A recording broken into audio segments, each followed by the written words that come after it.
Hi, my name is Jen Duke, and this is Module 7 for EDL 850, School Law on Internet Safety. So first, to talk about the Children's Internet Protection Act.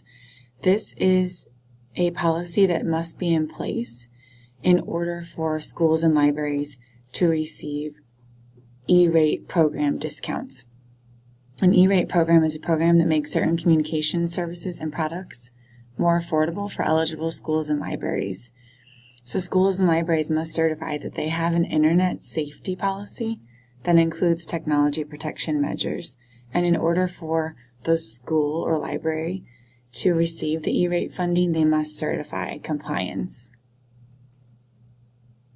The policy must address access by minors to inappropriate content online, the safety of minors when engaging in direct electronic communication, whether that's chat rooms, email, things like that, unauthorized use of minors' personal information, and it has to restrict minors' access to harmful information. And before a policy can be adopted by a school, the libraries must hold at least one public hearing or meeting to address the proposal with a certain amount of notification.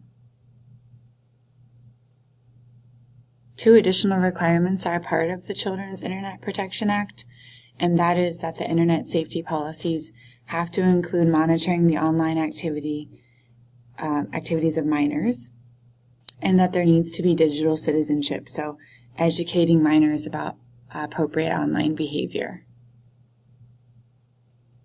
Regarding the COPPA, or the Children's Online Privacy Protection Act or rule, this rule applies to operators of commercial websites and mobile apps, and the primary goal is to give parents control over what information is collected from their young children online.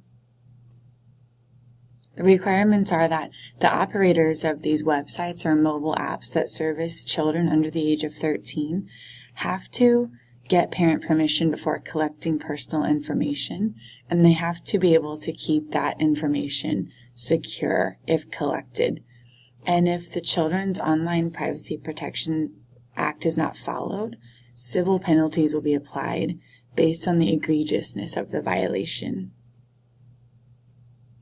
I work in the Blue Valley School District, and when I was looking through the board policies, the only policies that are there in place regarding communication technologies is literally that it's a privilege for students to be able to use technology, and that it can be denied them based on inappropriate use.